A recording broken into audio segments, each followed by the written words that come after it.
Welcome to the Cheating Wife Stories channel. There was a glimmer on the carpet in the ensuite as I entered, a reflection of sunlight just beginning to make its way through the blinds. It didn't blind me, but it caught my attention. I looked down to see what it was. I was barefoot and didn't want to step on glass or anything sharp. Caroline hadn't mentioned that she had dropped anything in the bathroom, but who knew?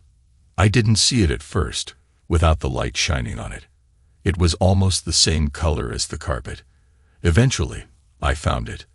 A tiny circle of foil that had fallen on the floor and reflected the light into my eyes as I entered the bathroom.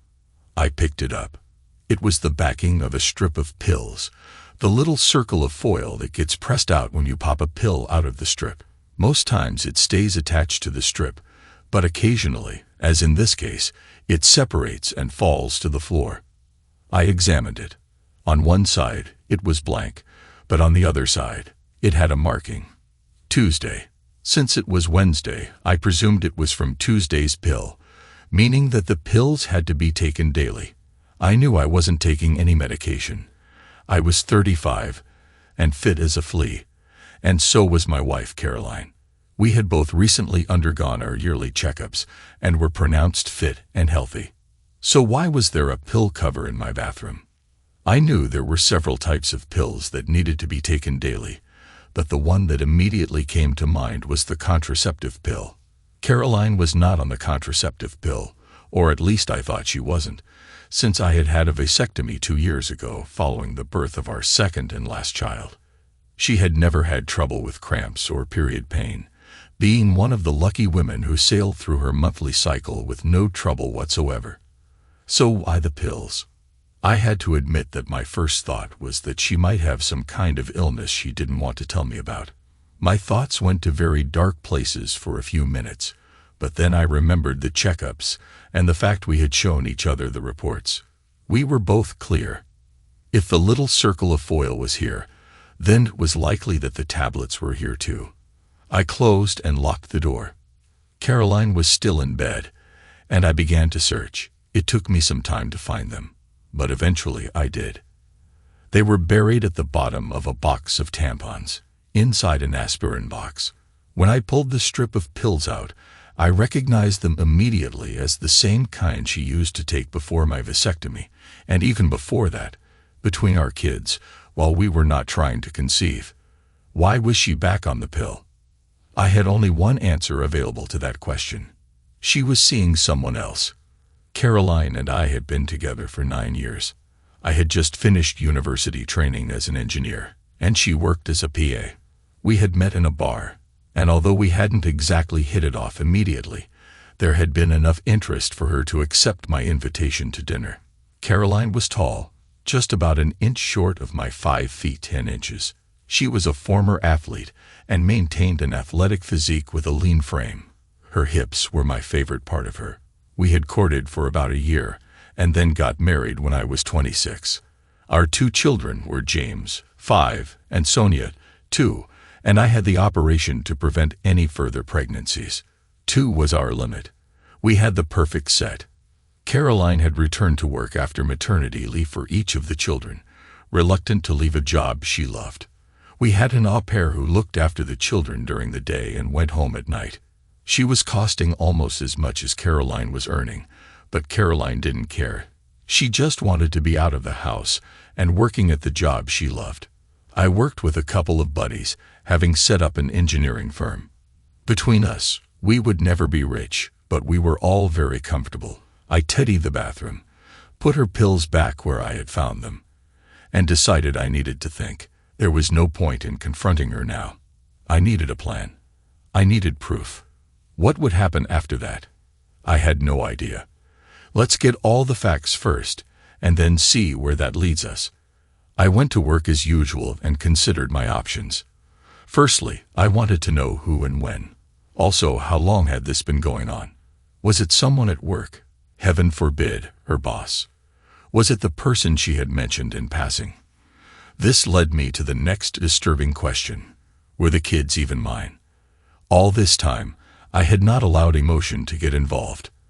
I knew it would come, the feelings of loss, betrayal, hurt, and anger. But first, I needed to know if my suspicions were real. I was working on a problem, and didn't yet have enough facts to draw any conclusions. I started with the internet, ordering some DNA testing kits. Testing the children would be straightforward. I often put them to bed before Caroline got home, so that part would be easy. I also ordered some surveillance equipment, a couple of small voice recorders to place in her car and her bag, and a few tiny cameras to hide around the house. I doubted she would engage in anything questionable in the house, given the au pair and the fact that she was rarely there when I wasn't. At least I didn't think she was. I needed access to her phone. I knew of a cloning tool that would allow me to get a copy of her phone, receive all her messages and emails, and even listen in on her calls. I had to buy another phone for that purpose. It took a few days for everything to arrive. During that time, I watched Caroline closely. She did nothing out of the ordinary. Our routine was typical, with occasional moments of intimacy, usually on weekends when we were both home. I never noticed anything suspicious about her behavior. She didn't show any signs of having a secret routine, nor did she seem unusually preoccupied when she returned home. Either she wasn't having an affair, or she was exceptionally careful about covering her tracks. On Friday morning, the packages arrived. I had them sent to my office to avoid any questions. I now had the DNA kits, voice recorders, several cameras, and the mobile phone cloning kit. That afternoon, I left the office early. When I got home, the au pair was feeding the kids their dinner, preparing them for bed. I let her handle that while I set up the cameras, one in the bathroom, one in the living room, and one in the bedroom with a clear view of the bed. I heard the children splashing in the bath and went to help get them ready for bed. I took Sonia, swabbed her cheek, and pocketed the swab. Then, I laid her down and read to her until she fell asleep. James was still awake when I looked in, and the au pair was still reading to him. I offered to take over so she could leave, and she gratefully accepted. James's swab took no time at all, and less than 20 minutes later, he too was fast asleep. I packaged the swabs, along with one taken from my own cheek, and placed them in the mailbox for the postman to collect in the morning. The service promised that the results would be available online within 48 business hours, so by Wednesday at the latest. Caroline came home exactly on time that evening, and we went through our usual routine. She told me about her day, and I told her about mine, neither of us really listening to the other. We had dinner, and then she went for a shower. I used that opportunity to plant the recorders in her car and bag into Clone's cell phone. I checked the clone to see if there were any incriminating texts or emails, but there were none. Either she was extremely careful, or she was not involved in anything inappropriate. I couldn't decide which. The weekend passed as it usually did. We had moments of intimacy on both mornings before the kids woke, a routine that had almost become ritualistic. Caroline had no calls or texts over the weekend, and since we spent all our time together, I had no chance to check if she was taking the tablets. However, I did notice that the strip of tablets was missing the days corresponding to those weekends. Since I wasn't taking them, it was a fair conclusion that she was. On Monday, I told Caroline I would be working from home. She went off to the office, and I took the opportunity to review the footage from the cameras. The bathroom camera confirmed that she was indeed taking the tablets, but the real surprise came from the bedroom camera. On Saturday evening, while I was cooking dinner, Caroline had gone for a shower. I saw her in the bedroom using a phone to text someone. There had been nothing on the phone I cloned, so she must have had a second phone. It certainly hadn't been in her bag, so where was it? I watched as she finished texting, and then went over to the air conditioning unit. She released the catch, opened it, and stashed the phone inside. Immediately, I went and checked the duct, but found no phone there. She must have hidden it when she was home but took it with her when she left. I needed access to that phone. It was the first piece of concrete evidence that she was involved in something. Although I still wasn't sure what, the indications were clear that she was hiding something.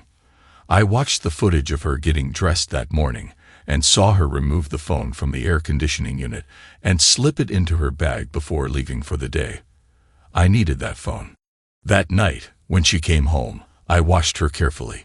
She dropped her bag in the hallway and continued with her usual nighttime routine. After dinner, she went for a shower. I checked her bag, but the phone wasn't there.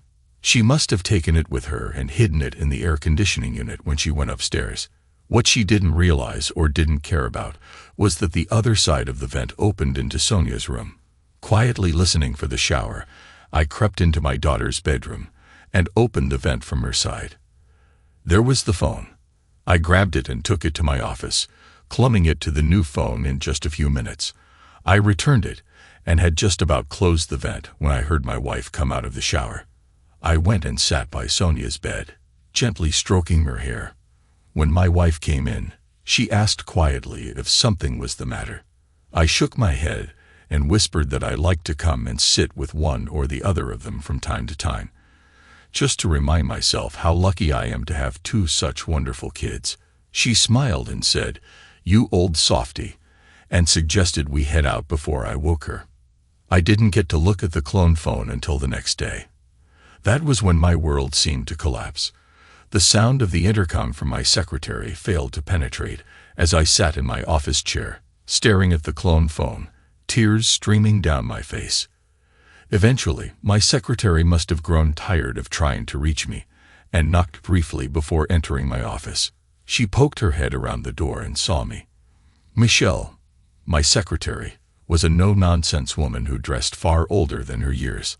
I would place her between 30 and 40. She was slim with red hair and green eyes, always dressed conservatively in clothes that would have suited someone much older. Our relationship had always been strictly professional. I had never even raised an eyebrow in her direction. Michelle had previously made it clear that if one of my business partners didn't stop his inappropriate behavior, she would leave and sue the company for constructive dismissal and sexual harassment. She had stayed on because I had always treated her with respect. Unlike others, my business partner was incensed by this and gave us an ultimatum. Either she went or he did. That was how I ended up owning 60% of the company instead of 40%. Seeing me upset, Michelle immediately withdrew to deal with whatever it was she had been trying to call me about. I heard voices in my outer office. Then it went quiet. Michelle returned to my office, closed and locked the door, and sat down across from me. She pulled out some tissues from her ever-ready supply and handed them to me. I took them blindly and began to wipe at my eyes. "Tell me," she said. I showed her the phone. There were text messages between Caroline and an unidentified party. The messages described clandestine meetings and intimate details that seemed to have been ongoing for a long time. The messages included personal details that only someone close would know, such as a specific mole and other intimate knowledge. I was not mentioned in any of the texts. It was as if I didn't exist. "Do you know who she is involved with?" Michelle asked, still all business. I shook my head. "How did you find out?" she inquired. I explained how I had found the small silver tab in the bathroom. Then the pills, and how everything had unfolded from there. While I spoke, Michelle sat and looked at me, holding my hand, a gesture I realized was the first time we had ever touched. "You need more information," she said. "The DNA results for the children will be back on Wednesday. Can you hold it together until then?" "I don't know," I said. She nodded and informed me that our manufacturers in Portland needed to see me urgently. She had booked me on the next flight, and I would be back on Thursday. "I can't think about that just now," I said. Michelle took my phone, typed out a text message to Caroline, and sent it. "There's been a mess up in Portland. I have to go and sort it out. I'll be back Thursday. Love you." Caroline's almost instant reply was, "Okay, let me know when you get there. See you when you get back." Michelle looked at the phone for a second, her lip curling, then handed it back to me and took out her own phone. "Lorraine," she said. "Yes, thanks. You free this afternoon?" After a brief exchange, she instructed me to get cleaned up. It was oddly reassuring to defer decisions and plans to someone else. When I came out of the bathroom, Michelle was holding my jacket. "Where are we going?" I asked. "You have an appointment with an old friend of mine," she said. I followed along, and it turned out Lorraine was Michelle's best friend and also a divorce lawyer. She had handled Michelle's own divorce when her husband had been unfaithful. Michelle explained the situation to Lorraine while I sat there in a daze, unable to fully process what was happening. Lorraine, having dealt with similar situations many times, began outlining my options. "Gary," she said, "I'm just laying out your options. I'm not advocating for any just yet. That may come later. Your first option is to do nothing. She doesn't know you know. And from what I understand, you seem to have a perfectly happy life before, which doesn't have to change. You could keep on as if nothing happened, playing ignorant. Second," Lorraine continued, "an amicable divorce. File for irreconcilable differences. You'd split your company, house, and 401k. She earns less than you, so you'll likely have to provide support for her for a few years, and for the children until they graduate high school. Third," Lorraine said, "you could sue for alienation of affection if he is the father, or for non-enforcement of a fraternization policy if he's a coworker. If the other party is married, you could give their partner all the information about the affair. If they knew, you might have a case against them too. If they didn't, maybe I could represent them in their divorce. You could go public telling everyone, friends, family, and coworkers. You could even sell your share of the company to an offshore trust, remortgage the house, take all the equity, cash out your 401k, and have a blowout in Vegas." My mind raced as I considered her options. Option 1 wasn't acceptable. I had been an unwilling participant in this situation for too long. Option 2 wasn't viable either. I had invested too much in building the business and the life we had. I wasn't willing to give her half and continue supporting her while she was with someone else. "Nuclear," I said. Lorraine smiled. "Okay, I'll start drawing up some paperwork. I would suggest starting some covert surveillance on her to find out who and when and where. We really need more evidence." "Can I keep that phone?" I asked. "Seeing it does you no good," she said. I nodded and handed her the phone. Michelle and I left Lorraine's office, and she took me to a small family-run hotel where she had me booked in. "Go take a shower and get some room service," she instructed. "I'll be back with some things for you later." I went through the motions, my world unraveling around me. I ordered room service as if I were on a routine trip. It was the only way I could cope with the stress. 9 years of my life felt like they had been flushed away. What hurt most was how oblivious I had been. How had I not noticed what she was doing? Was it someone she had returned to after each child, or was it simply that she couldn't stay away from her lover for long? I had the minibar speculatively, and was about to indulge when Michelle entered the room. "Don't even think about it," she said firmly. "I need you thinking, not drowning your sorrows. You need to plan, and you can't do that if you're looking at the world through the bottom of a bottle." "Plan?" I asked, feeling defeated. I had a plan. I had a loving wife and 2 beautiful kids. Now, I don't even know if the kids are mine. My entire life has fallen apart. And you want me to plan? Michelle looked at me for a moment, waiting for me to say something. When I didn't, she checked her watch and said, "Okay, pity party is over. How many times, when we were building the company, did you hit a roadblock? Did your plans fail?" "That's got nothing to do with this," I said. "I don't know," I admitted. "A whole bunch. There was a time when the patent office lost the application for the inverse thread, and we got beaten to that deal. There was a time when the bank tried to foreclose on us early because they were under pressure." "Okay," she said. "At what point in all those times did you sit down, put your head in your hands, and give up?" "That was different," I said. "Why?" she asked. "What was so different about those times?" "I had something to fight for then," I said. "I had a family who was depending on me." You have a family now, she said, who are equally dependent on you. And it's much bigger than the family you have at home. There are 141 people and their families depending on you to pull through this. None of your partners are capable of keeping the company afloat. You're all engineers, but of the three of you, you're the only businessman. If you go down, the company goes down. You think that anyone else cares about the families dependent on your company.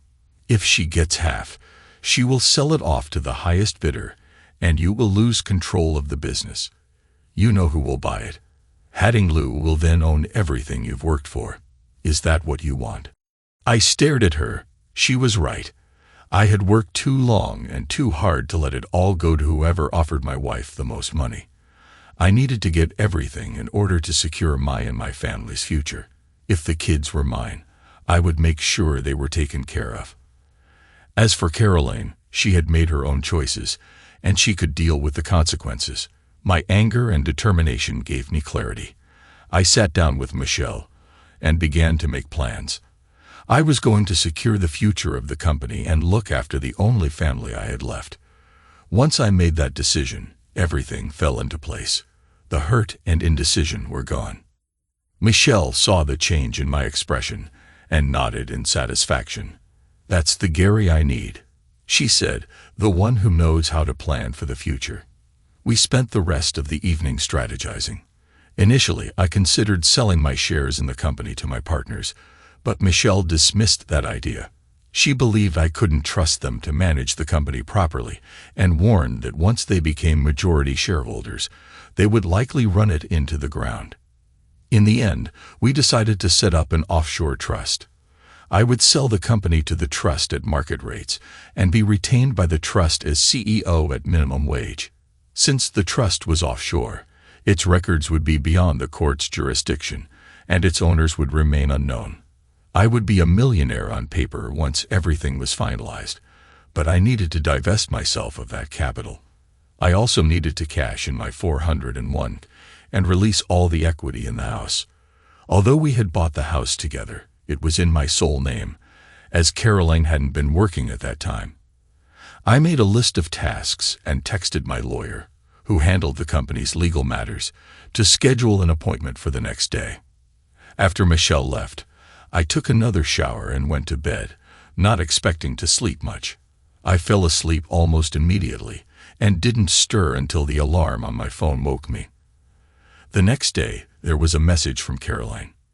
You didn't let me know you arrived. Is everything okay? Sorry, I was planning until late and then fell asleep. Everything is coming together now. I should be back Thursday. Good, see you then. Love you. XX. I couldn't bring myself to respond. Michelle knocked on my door just after 8. I had taken another shower and was contemplating going out for breakfast. Breakfast, she said, indicating that I should follow her. We went to a diner down the street and sat in a booth, eating pancakes and bacon with maple syrup. Part of me couldn't understand why I was behaving as if my world hadn't just fallen apart. I rationalized that at some point, when the dust settled, the reality of it all would hit me. I wasn't looking forward to that, but in the meantime, I had work to do. Brian Spencer, Michelle said, naming my lawyer, called and said he has a slot at 10 to see us. We can go to your bank first to cash your 401 and release the equity in your house before we go there. I see how consolidating my cash is worth doing, I said, but there's still a record of me having it all. Won't the court just order me to pay her half? Only if you still have it, Michelle said with a grin. That's where Vegas comes in. Once you have all that equity, you go and spend a week in Vegas and blow the lot, all before you file for divorce. That way, when you're assessed by the courts, you'll appear to be financially poor and in debt. In fact, the bank might foreclose on your house, and your salary will barely cover your living expenses. That's assuming the kids aren't yours. If they are, then you can put all your 401 trust funds into their college funds. Caroline won't be able to touch it. She'll technically be earning more than you and might even end up having to pay you maintenance. When do you get the results of the DNA test? Michelle asked. The company said the results should be online sometime today, I said, picking up my phone. I checked the email from the company and clicked on the link. The page began to load, but I put my phone down. May I asked Michelle, pushing the phone toward her. She picked it up, looked at the screen, and scrolled a couple of times. I watched her face for any clues about what the results might be. She looked up from the phone. The results aren't ready yet, she said. The tracking says they should be in within the next 12 hours. I let out a breath I hadn't realized I was holding. Come on, she said, getting up. The bank should be open now. Releasing the equity in the house and cashing in my 401 took a remarkably short time. I closed out all of our savings accounts, including the kids' college funds, and transferred the money into an account I set up in my sole name. The only account I left alone was the joint account we used daily, which had less than $10,000 in it. My lawyer raised a concern, but if it was possible to handle it in a good way, he did. You're forgetting one thing, he said when we outlined our plan to him. I do, I asked, surprised. I hadn't realized it was a condition of the partnership agreement, he reminded me. When you started out, all partners had to have a prenuptial agreement. That protects the company in case of any breakdowns in relationships. It only covers the company, so Caroline has no claim on any company assets. For the purposes of the divorce, you're an employee of the company, so she can only claim against your salary and 401. What should I do? I asked. What I would suggest, he said, and I mean no disrespect to your divorce attorney's plan, is to use all the capital you released from the house and your 401 to invest in the company. Buy out one of your partners. I know Robert has been hinting at wanting to cash in. You don't have enough to do it, but you could take out a loan from the company pension fund to cover the difference. The payments will be taken from your salary, which will make your income appear much less when you're assessed for assets. Since everything else will be tied up in the company, it will be untouchable. Your credit rating will take a hit when the bank forecloses on your house, and you'll lose half of whatever is left in your bank account. But other than that, she'll get nothing. We can make your salary less than hers, so she might even end up paying you support.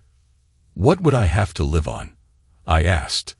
If all your salary is tied up in loan payments, you still need somewhere to live, to eat, and to support the kids. Let's wait to see about the children, he said. Have you decided what to do if they aren't yours? Will you still be involved in their lives? I don't know, I said. It's too horrible a thought to consider. I'll have to wait until I know for certain before making those kinds of decisions. Don't forget the other parts of your attorney's plan, he reminded me. I'm prepared to bet you will get enough in a settlement to pay off the loan and go back to earning your full salary once it's all done. Not to mention you can claim back expenses from the children's father if they prove not to be yours. Since that will happen after the divorce, it won't be considered part of the settlement. Can you approach Robert for me and see if he's interested in selling? I asked. I'm not sure I'm capable at the moment. He nodded. I'll call him and let you know. We shook hands and left his office. I felt a sense of relief as we walked out of the building, seeing the plans starting to come together. But then I remembered why we were making these plans, and my relief disappeared, replaced by a hollow ache in my chest. We were at the diner, having lunch, when I dared to look at my phone again. I couldn't bring myself to do more than click on the link in the email before passing the phone to Michelle. I watched her face, hoping for some sign about whether I was a father or not. I'm so sorry, Gary, she said gently. It was the most uncharacteristic I had ever seen her. She passed me the phone, and I read the results for myself. Neither of the children were biologically mine. Although they had the same father, it wasn't me. The double blow of losing both my children was overshadowed by the rage I felt at the betrayal. Not only had Caroline passed the two children off as mine, but she had also convinced me to have a vasectomy, meaning I couldn't father children of my own. Gary, Michelle snapped, bringing me back to myself. Now is not the time, nor is this the place. Hold it together. We will get through this, I promise. I took several deep breaths, pushing my rage down. I had really wanted to do someone severe physical damage, and had even considered hiring a professional to deal with the person who had deceived me about the children. Michelle took control once again and led me out of the diner. Lorraine called and said she wanted to see me. We headed for Lorraine's office, where she looked concerned when we entered. I have a preliminary report from the PI, she said. Apparently, Caroline didn't waste any time. A man came to your house last night and stayed the night. We couldn't see inside, but I have cameras set up. I can go swap out the flash drives, and we can review what happened. Okay, I said. I can't go back. I'm supposed to be out of town on business. Lorraine checked her phone. The au pair is at a play center with Sophie and James, she said. I'll keep an eye on her and let you know if she leaves. My house was about a 30-minute drive from Lorraine's office. Michelle drove fast, and we got there without incident. I swapped out the flash drives, took a quick look around the house, but saw nothing unusual. We then returned to Lorraine's office and reviewed the flash drives. I chose not to watch the footage from the bedroom. I didn't need to see what went on in there. I identified the man as soon as he walked through the door. As I had suspected, it was her boss, the man she had been working for all the time we had been together, Bill.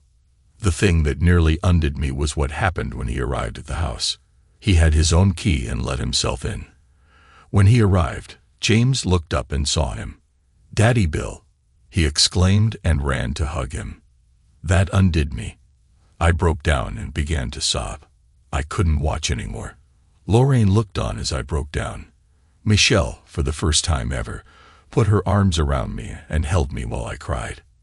It took some time, but eventually I pulled myself together. "Do you want to take some time?" Lorraine asked. I shook my head. The pain had receded somewhat, and the anger was re-establishing its hold. "What's next?" I said. "I already have a copy of the employment terms and conditions at your wife's firm," Lorraine said. "There is a non-fraternization policy, so you have a case against the company for breach of that. Since the person your wife is fraternizing with is a senior executive of the firm, there's no way the company can claim they didn't know what was going on." We explained to Lorraine what my company lawyer had told me and his advice. She broke out in a huge grin. She picked up the telephone and called him, asking for copies of the prenup, which he emailed to her. "This is just too perfect," she said, reading the prenup. "Forget everything I said before. Your lawyer's plan is exactly right. If your partner wants to divest, then the prenup. Forget everything I said before. Your lawyer's plan is exactly right. If your partner wants to divest, then buy him out. Sink everything you have into the company, which immediately puts it out of her reach. We can go after her company for non-enforcement, him for alienation of affection, and her for false declaration on a birth certificate. We can also pursue claims for the money spent on the children so far. The deductible on the medical bills alone is a sizable sum. It all depends on whether Robert wants to sell out," I said. "I guess we have to wait until he comes back with an answer." Michelle dropped me back at the hotel, and I went up to the room.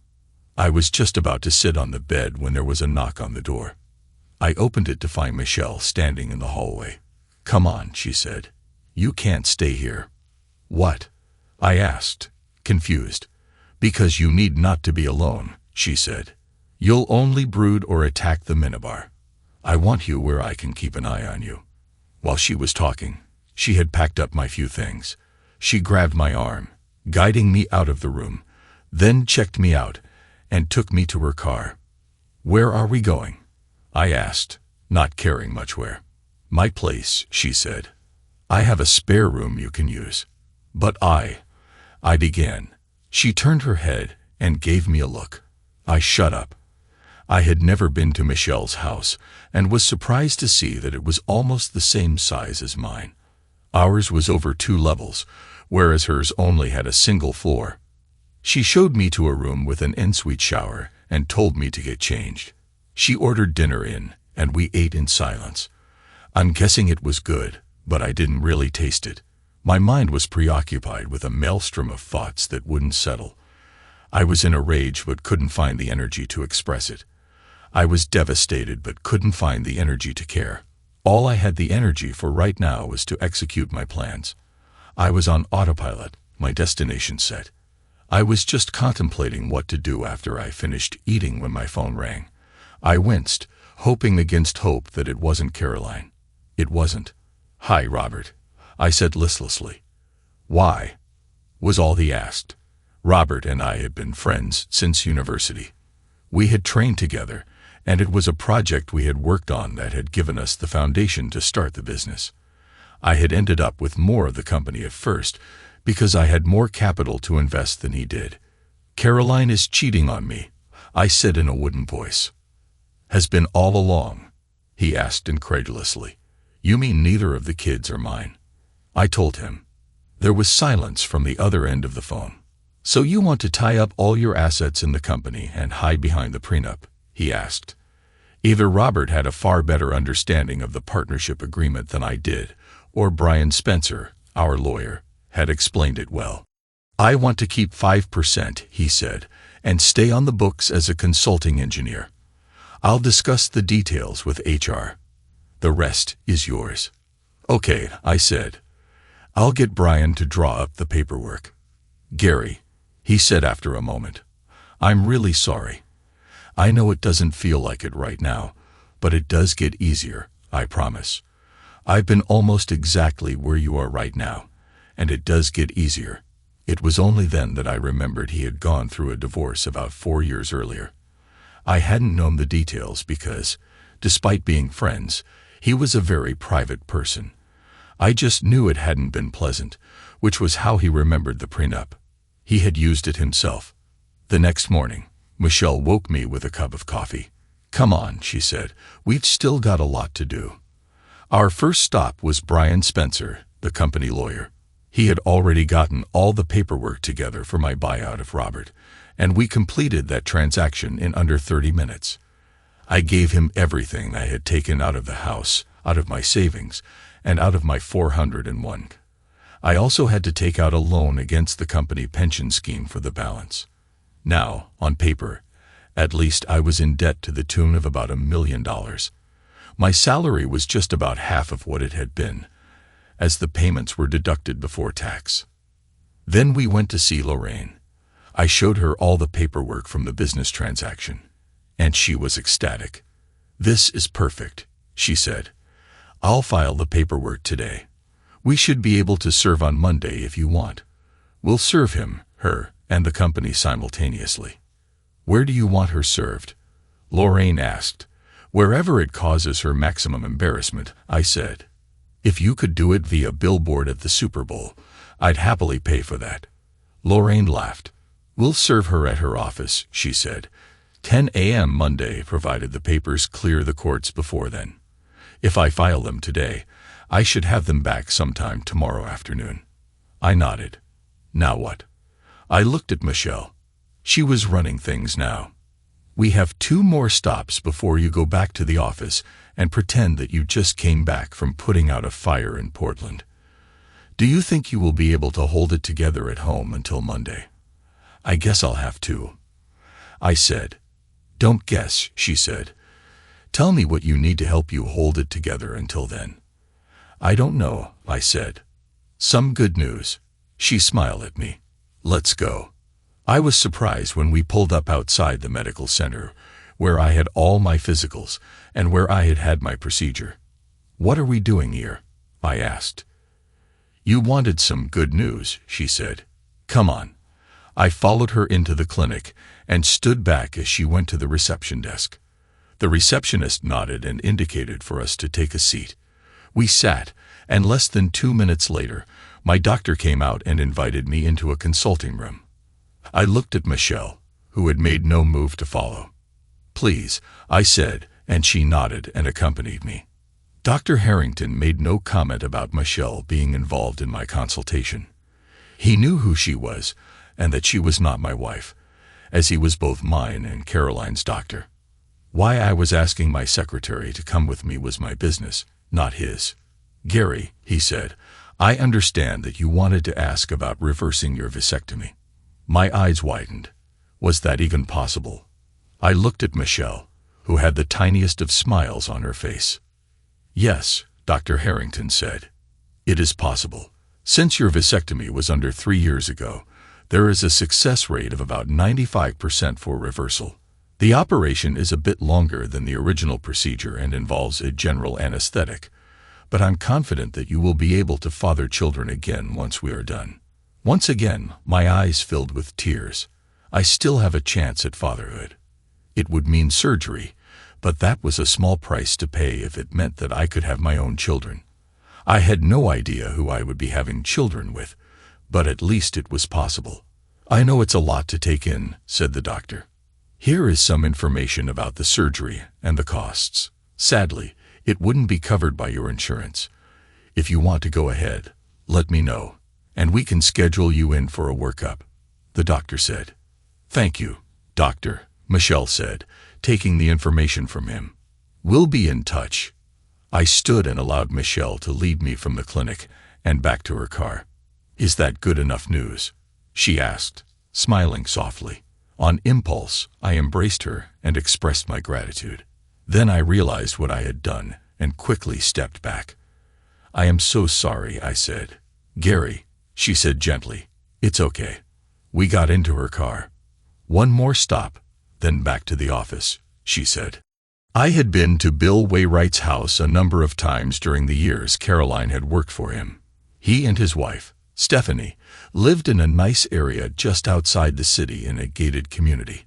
They had hosted some company functions there. "Why are we here?" I asked. Michelle got out of the car and walked to the door of the house. I followed her. She didn't even have to knock. Stephanie had been informed by the guard that we were on our way over, and she was waiting at the door. "Gary," she greeted me. "You must be Michelle." "Was it you that called?" "It was," Michelle answered. "Come in," Stephanie said, leading us to a room that looked like an office just off the entrance hall. It was Bill's office, judging by the pictures on the desk and wall. Stephanie settled behind the desk and indicated the chairs opposite, suggesting this was not a personal visit. "How can I help you?" Stephanie asked.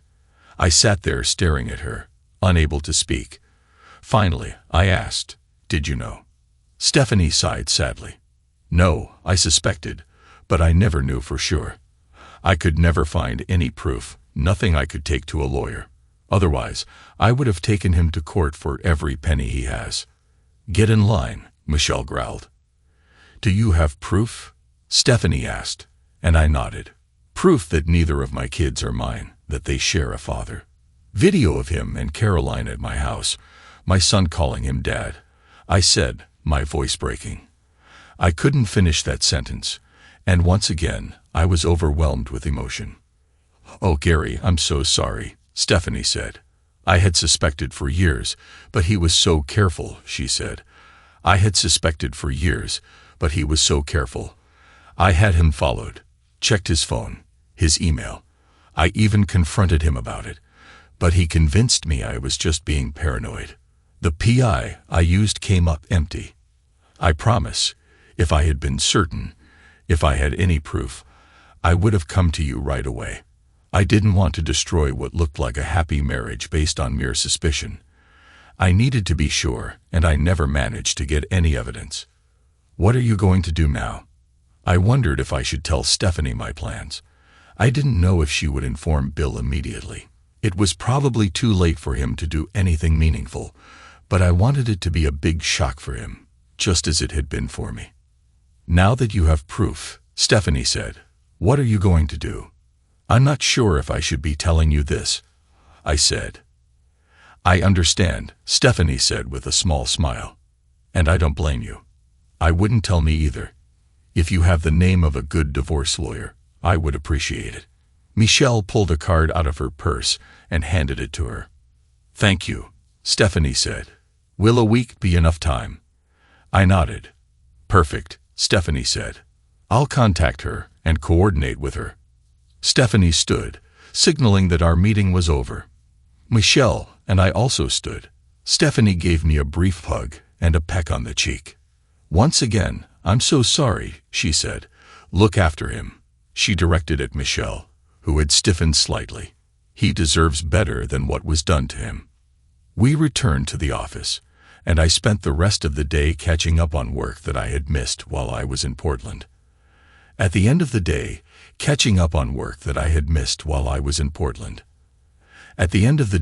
Michelle knocked on my door, told me she was leaving for the evening, and returned to her professional demeanor. I felt a pang of loss. I had thought I was starting to get a bit closer to her, but perhaps that was just my imagination. I thanked her for all her help. I worked late at the office, catching up on tasks. Caroline's text came in around 8 p.m. "What time will you be home?" she asked. "Probably another hour or two. Got some catching up to do after my trip. I'll probably be asleep then. I have an early start in the morning. Love you. XX." I couldn't bring myself to answer the text. I continued to work until almost 11 p.m., hoping she would be asleep by the time I got home. The less interaction with her, the better. When I arrived home, the house was dark. Nothing seemed out of the ordinary. I checked on Sonia and James. They were both asleep, looking as adorable as ever. A sob welled up in my chest, and I had to go hide in the bathroom. I couldn't let Caroline catch me weeping over children who were not even mine. I still hadn't decided what to do about the kids. It was unlikely that either of them would remember me if I just walked away. I had no formal responsibility to them, but I loved them both all the same. How could I abandon them when less than 48 hours ago they were my children, my pride and joy? Now they were just further proof of my wife's infidelity. I decided to wait and see what transpired. The decision might be taken out of my hands. I went to bed, doing my best not to wake Caroline. It took me a long time to fall asleep, and when my alarm woke me the next morning, Caroline was already gone. The nanny was in the kitchen feeding the children when I entered. I looked at her, wondering if she knew. There's no way she didn't. Was she now looking at me and laughing at the situation? Did she know the children weren't even mine? My mind wandered, and I had troubling thoughts about her and Caroline's past interactions with Bill Wright as the children cried in the next room. I shook my head angrily. I decided that come Monday, I would take great pleasure in firing her. I would make sure she would not work as a nanny again. I realized I was taking my anger out on someone who had little control over the situation. If she had told me, she would have lost her job and could have left. However, she seemed to care for the kids whom she had looked after since before Sonia was born. I was lashing out, probably at the wrong person. At work, Michelle was already in the office when I arrived. It was as if the previous couple of days had not happened. She was all business, and I noted from my planner that she had cleared my day for what she labeled as marketing. I got settled in my office, and she brought in my morning coffee as she had done every day for the past 9 years. She also brought herself a coffee, something she had never done before. "Marketing?" I asked. "Since when do I do marketing?" She grinned. "We have to plan the last part of Lorraine's strategy." I looked at her, puzzled. "What's that?" "Tell everyone," she said. "Friends, family, church groups, volunteer groups. Anyone and everyone she interacts with needs to know what she's been doing. It won't paint me in the best light, but if you don't get your story out first, Caroline will, and that will be much worse." "I'll be a laughingstock," I said. "A man who can't even keep his wife satisfied, raising another man's children." "You have to get your story out there," Michelle insisted. "If you don't, Caroline will paint you as an abusive husband or someone who mistreats children. People might believe that, and when we go public, she'll hit back with everything she has. Get your side out first, and people will be less likely to believe any counterclaims." Michelle put together a media pack with all the proof we had about Caroline's infidelity, the private investigator's report, copies of the DNA tests showing that I was not the father of the children, and videos from my house, including footage of Bill interacting with the kids. Later that morning, I received an email from Lorraine. She had received a sample of Bill's DNA from Stephanie and had confirmed he was definitely the father of both children.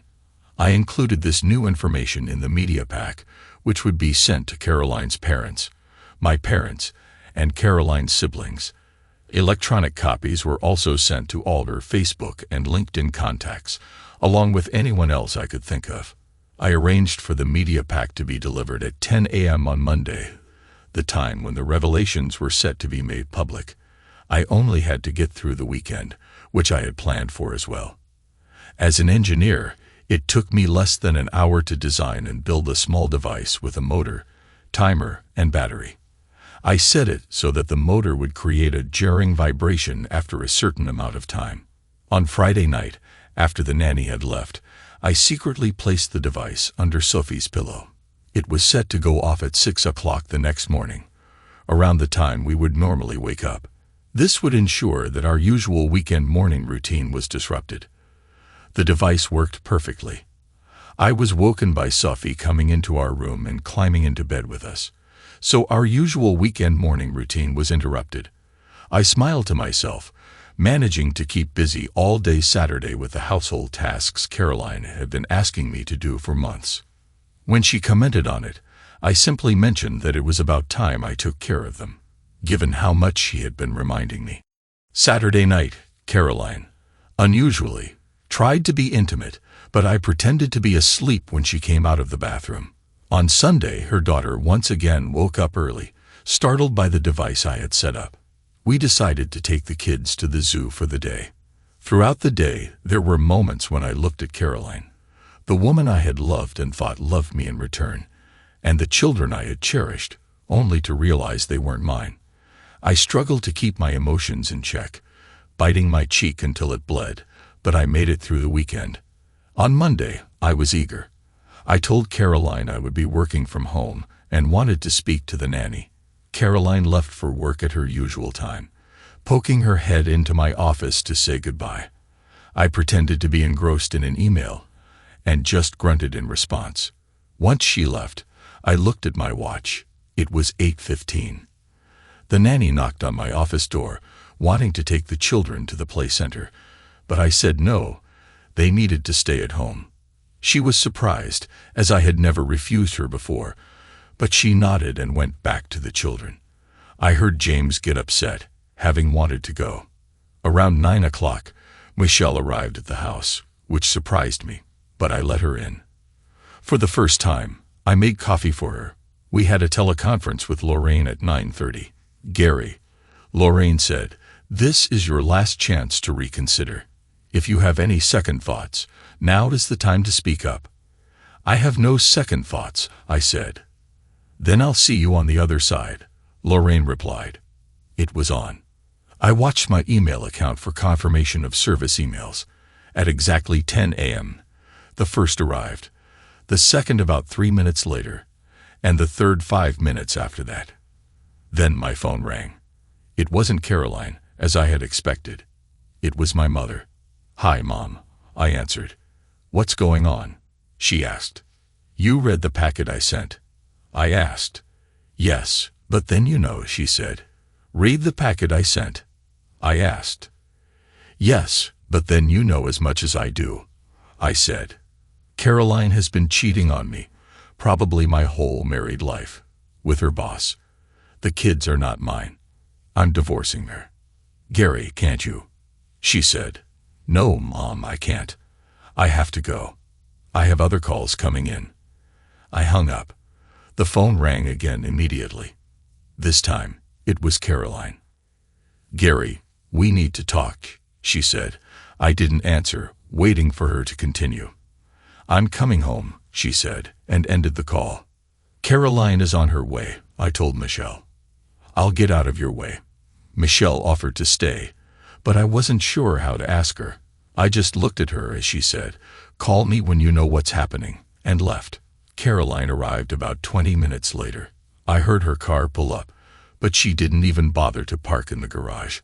I didn't know what to expect when she entered the house, whether she would come in aggressively or quietly.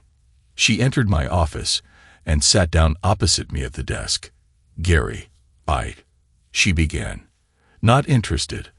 I cut her off. You lied to me for 9 years. Neither of the kids are mine. Yet you convinced me to get a vasectomy while you were still taking birth control so you could continue your affair with Bill. Her eyes widened. So, no, Caroline, I continued. I have no interest in what you have to say. My lawyer's contact information is in the packet you received. If you have anything you think I need to know, talk to her. If you have anything you think I need to know, talk to her. What about the children? She asked. What children? I responded. I don't have any children. If it were up to you, I wouldn't have any. I don't want to hear any more lies or excuses. I just want this whole mess to be over so I can move on with my life. I called the nanny into the room, knowing she could hear me since my office door was open. You're fired. I said, effective immediately. Pack your things and leave. What? She said. Why? Because you covered for her, I said, pointing at Caroline. You knew she was involved with her boss. I have video evidence of you talking to Bill about the children. Get out. Gary, you can't fire her. I paid her wages, Caroline argued. The nanny looked at Caroline with a look of gratitude in her eyes. Well, I said, I've already contacted the agency to inform them of your involvement in the affair and that you won't be taking any further action against them. So if Caroline wants to keep you on personally, not only will she have to pay you, but she will also need to handle all the additional responsibilities like your tax obligations, holidays, pension, sickness, and insurance, I said. The nanny's face drained of color. Not only was she losing her job, but being removed from the agency's roster would make it nearly impossible for her to find another position, as agencies share information about their staff. Now get out, I said firmly, and she quickly left. Did you have to do that? Caroline said, her voice tinged with frustration.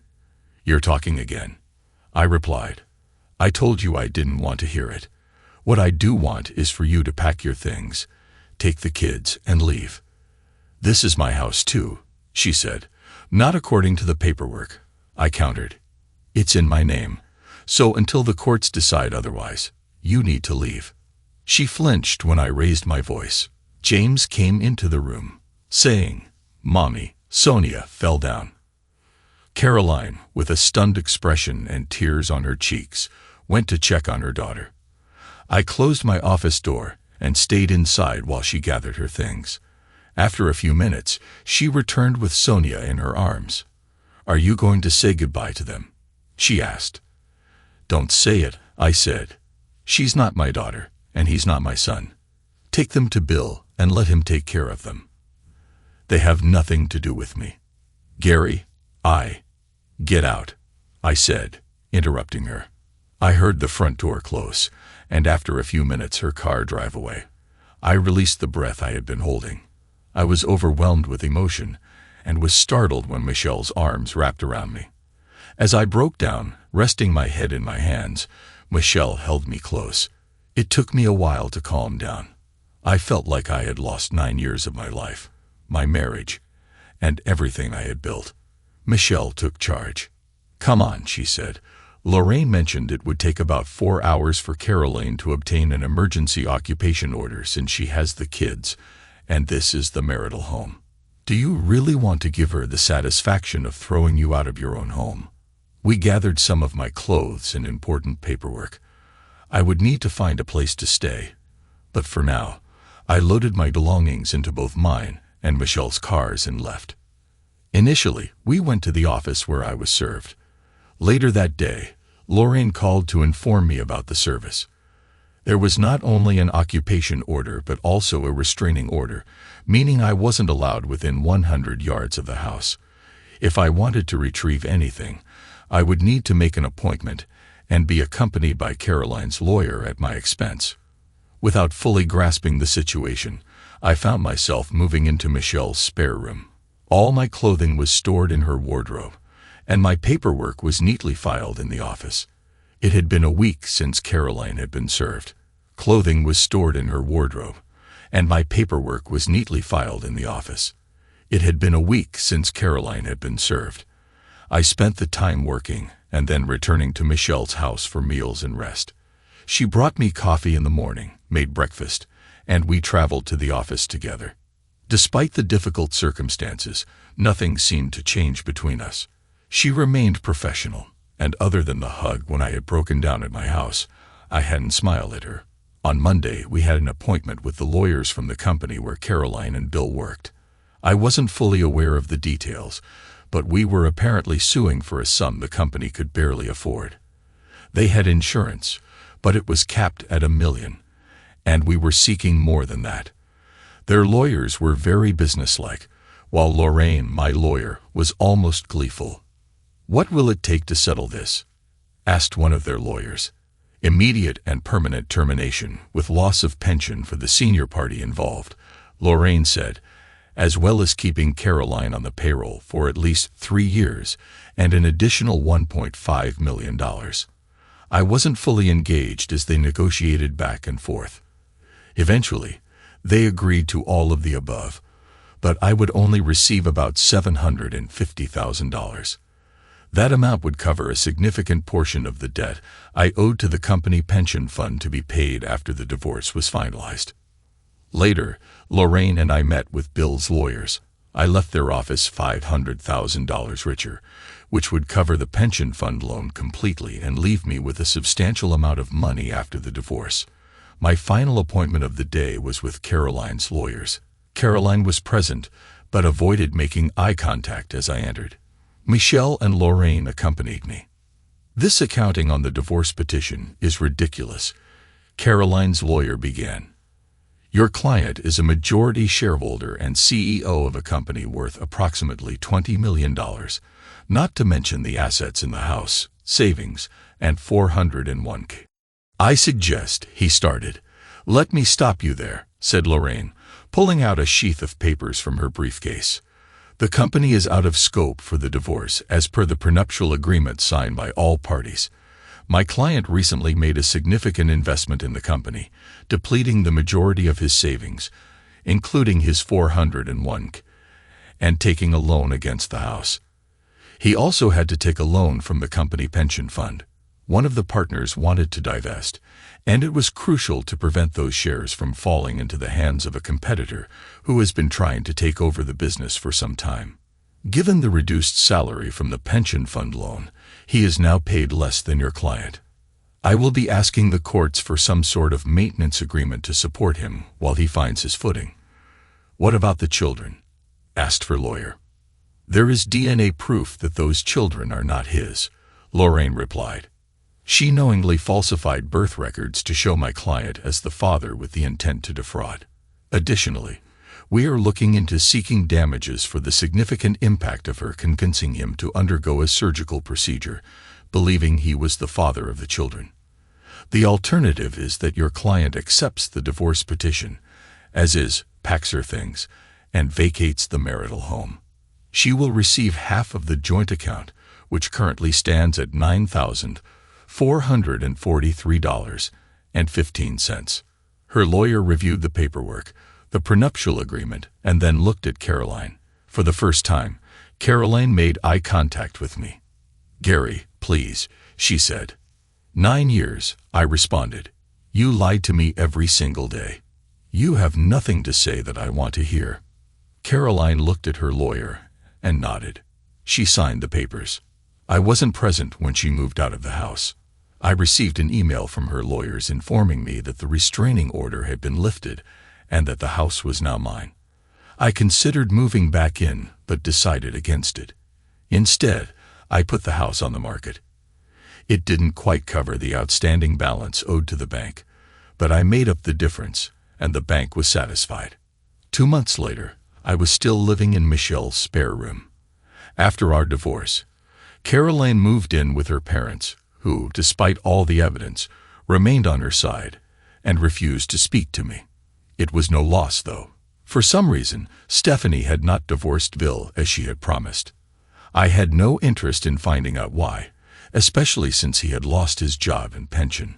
They had to sell their house in the gated community and move to a smaller apartment. Bill managed to find a reasonable job with his remaining contacts and skills. although it was not the same as before. I hadn't seen Caroline since that day in her lawyer's office, and I had no desire to. One day, while at my desk at work, Michelle knocked and entered without waiting for a reply. "Bill Wainwright is dead," she said without preamble. "What?" I asked. "Apparently, Stephanie caught him with Caroline again. She shot him," Michelle explained. I leaned back in my chair, a grin spreading across my face. I tried to control it, but found it difficult. "It couldn't happen to a nicer guy," I said eventually. Michelle laughed. "Am I evil for being happy about it?"